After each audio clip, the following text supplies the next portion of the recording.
Alors, je voulais te parler de l'importance de la pratique spirituelle. Souvent, le personnage est en désaccord avec quelconque pratique.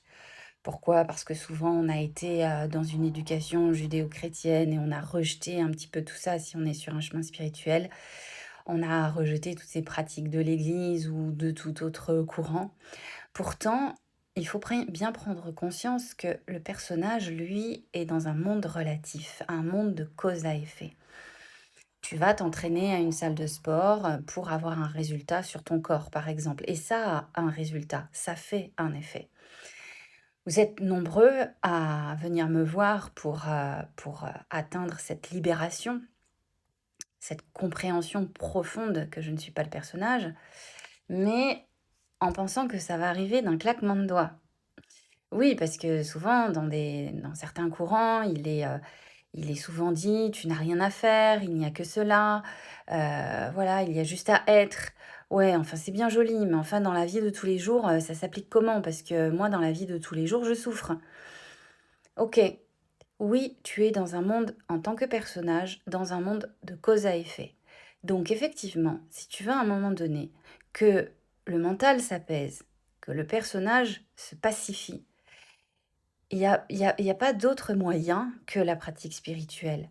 Alors, ça peut être la méditation, ça peut être le yoga, ça peut être, de la randonnée, de la marche à pied, peu importe. En fait, l'important, c'est que tu sois toujours, le plus souvent possible, les yeux tournés vers l'intérieur, les yeux tournés vers Dieu, vers ce que tu es, constamment. Parce que si tu ne le fais pas, effectivement, le personnage, lui, poum, il va être happé par l'extérieur, encore une activité, encore un problème, encore un conflit, etc., etc. Donc si tu ne l'éduques pas, à un moment donné, ton personnage, de toute façon, reprend ses vieux automatismes. Il n'y a pas de secret là-dessus. Il n'y a aucun secret. Donc effectivement, j'ai beaucoup de personnes qui viennent me voir et qui répètent des schémas encore et encore, même qui se disent être sur un chemin spirituel, de libération, etc. Mais ne confondons pas le véritable élan de se libérer du personnage avec du tourisme spirituel. C'est pas ça. C'est pas ça. C'est en tout cas, si vous êtes là à regarder cette vidéo, c'est que vous en êtes passé à autre chose. Qu'il y a plus, on n'est plus là pour juste avoir un petit peu de paix et un petit peu de bien-être. On est là vraiment pour une véritable libération. On y va ou on n'y va pas, quoi.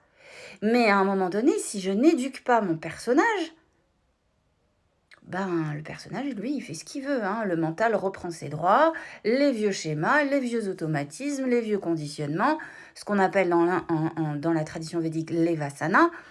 Ben, laissons les vasanas se faire. Mais à un moment donné, si on laisse ça faire, ok, bah rien ne se passe. Donc vraiment, oui, ceux qui ont atteint la libération, il y en a beaucoup qui prodiguent le discours en disant il n'y a rien à faire, il n'y a rien à faire. Oui, enfin ce qu'ils disent pas, c'est qu'il y a quand même, eux, en amont, eu quand même un chemin spirituel. Même si, par exemple, je prends l'exemple de Ramana Maharshi, qui lui, effectivement, a eu une expérience mystique extraordinaire, mais quand même, qui a étudié ensuite, par la suite, les Védas et l'Advaita Vedanta, etc. Donc, je veux dire, il y a quand même eu une pratique, même après, quand même, parce qu'il y a des automatismes, il y a des conditionnements qui sont là et qui sont à épurer.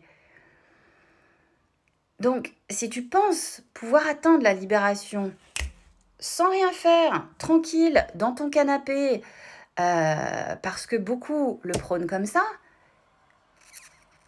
ben, ça risque de durer longtemps.